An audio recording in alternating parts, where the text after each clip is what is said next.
Okay, today's video is a short discussion on EMC and Arduinos and the Atmel ATmega 328 microprocessor in general.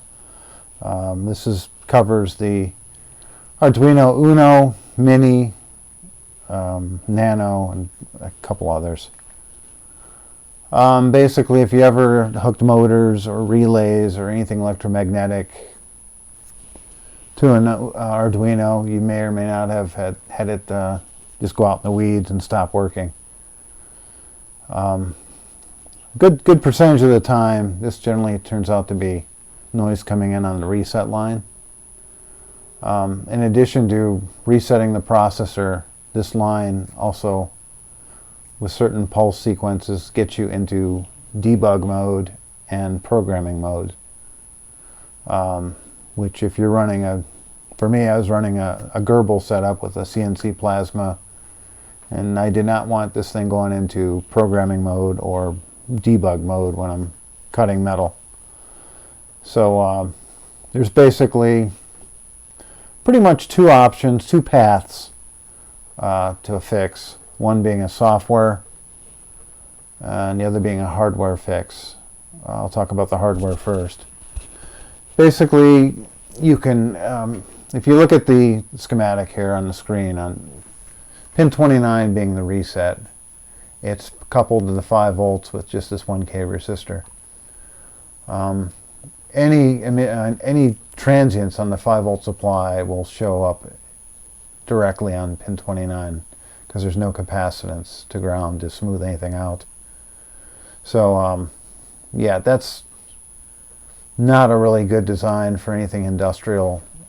It's great for a cheap board, but yeah, it's not so great for people running GRBL. So the best thing you can do is take a 0.1 microfarad and solder it across switch SW1, the reset switch. That basically takes any transient that comes in off the 5 volts and filters it out so the reset line doesn't see it. I should probably talk a little more about the reset. The reset is really sensitive. A pulse 2.5 microseconds wide on the reset pin can trip the reset, and it's even shorter if you get the brownout enabled, which I recommend you enable the brownout because it can also go off in the weeds if the voltage goes out of spec. So even with the brownout enabled, for example, I have my brownout set at I think 4.5 volts. So if a transient dips below 4.5 volts for more than 2 microseconds, it's going to reset. And of course, if you're in the middle of a G-code metal cutting sequence, that's very bad. So again, going back to the cap being the one solution. So you can put the cap on. The downside to the cap is because it filters out the pulses it gets into programming mode. If you need to reprogram this part, you can't do it with this cap and with the cap to ground. So you would have to take the cap off, reprogram it, put the cap back on. Of course, that involves soldering. Not everybody likes to solder this kind of stuff. So the other solution is purely software, which you basically do. The Arduino ATmega 328 has a fuse called RST disable, where basically pin 29 can be set up. It's basically a reset, but if you check that fuse and burn the bit, it no longer becomes a reset pin. At that point, it is purely an I/O pin, PC6.